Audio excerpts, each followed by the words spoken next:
পূর্ব মেদিনীপুরের কাথিকার্ড ব্যাংক নির্বাচন থেকে নিজেকে সরিয়ে নিলেন রাজ্য বিধানসভার বিরোধী দলের নেতা শুভেন্দু অধিকারী। এতদিন এই ব্যাংকের চেয়ারম্যান ছিলেন তিনি। অন্য দলে যোগদান করার পরে বহু নেতৃত্বকে অনেক ব্যাংকের চেয়ারম্যান পদ থেকে সরিয়ে দিয়েছে তৃণমূল।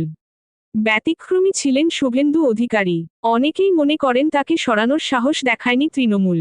রাজ্য রাজনীতিতে ব্যস্ততম নেতৃত্ব শুভেন্দু অধিকারী। এবারের ব্যাংক নির্বাচনে নিজে আর ময়দানে থাকলেন না। কার্যত ফাঁকা মাঠে গোল দেওয়ার অপেক্ষায় শাসক দল তৃণমূল কংগ্রেস আশাবাদী নির্বাচনে তাদের জয় হবে। বিজেপি দলীয়ভাবে প্রতিদ্বন্দ্বিতা না করলেও শাসক দল তৃণমূল বিরোধী প্রার্থীদের সমর্থন দিবে বলে বলেছে। খবর অনুযায়ী তৃণমূলের প্যানেলে নেই এমন অনেক তৃণমূল মনোভাবাপন্ন প্রার্থী মনোনয়ন জমা দিয়েছেন। মনোনয়ন প্রত্যাহারের পর তারা কতজন নির্বাচনী আসরে থেকে যান সেটাই দেখার। তৃণমূল অবশ্য স্পষ্ট ঘোষণা করেছে প্যানেলের বাইরে দলীয়ভাবে কাউকে সমর্থন করা হবে না, বরং তাদের বিরুদ্ধে দল কঠোর পদক্ষেপ নিবে। নির্বাচন নিয়ে বিভিন্ন ব্লকে প্রস্তুতি বৈঠক করছে তৃণমূল। অন্য রাজনৈতিক দলগুলি এ ধরনের প্রস্তুতি বৈঠক করছে কিনা জানা যায়নি।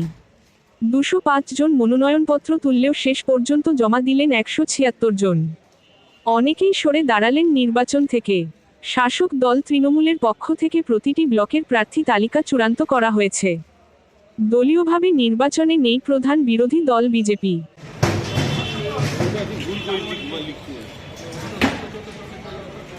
ব্যাংকের নির্বাচন নিয়ে কি বলবেন? কার্ড ব্যাংক, ওটা তো কৃষকদের ব্যাংক।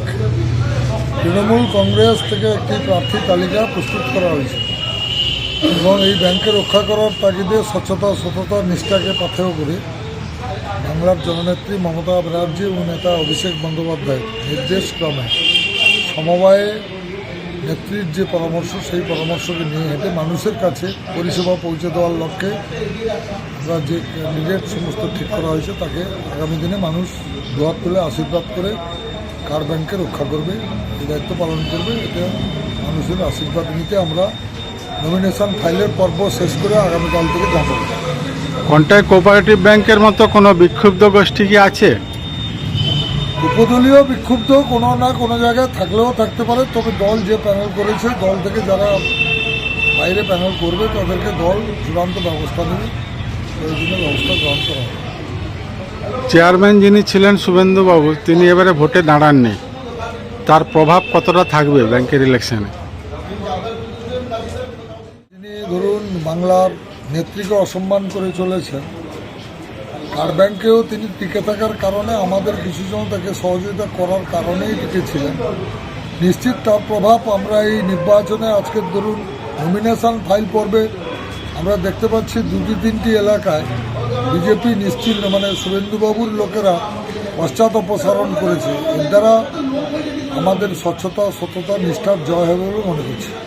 কার্ড ব্যাংকের নির্বাচন, যদিও এইসব নির্বাচনে কোনো প্রতীক থাকে না, তবুও দলগত একটা সমর্থন থাকে প্রার্থীদের। আপনারা কিভাবে এগাচ্ছেন?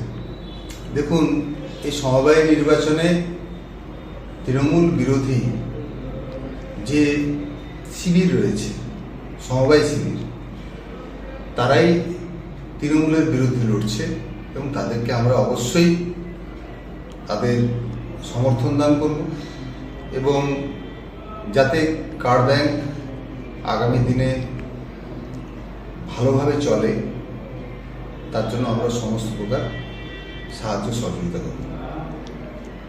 মানে বিদায়ী চেয়ারম্যান রাজ্যের বিরোধী দলনেতা শুভেন্দু অধিকারী, তো যারা বিজেপি মনোভাবাপন্ন তারা চাইবে একটা জোরদার লড়াই হোক,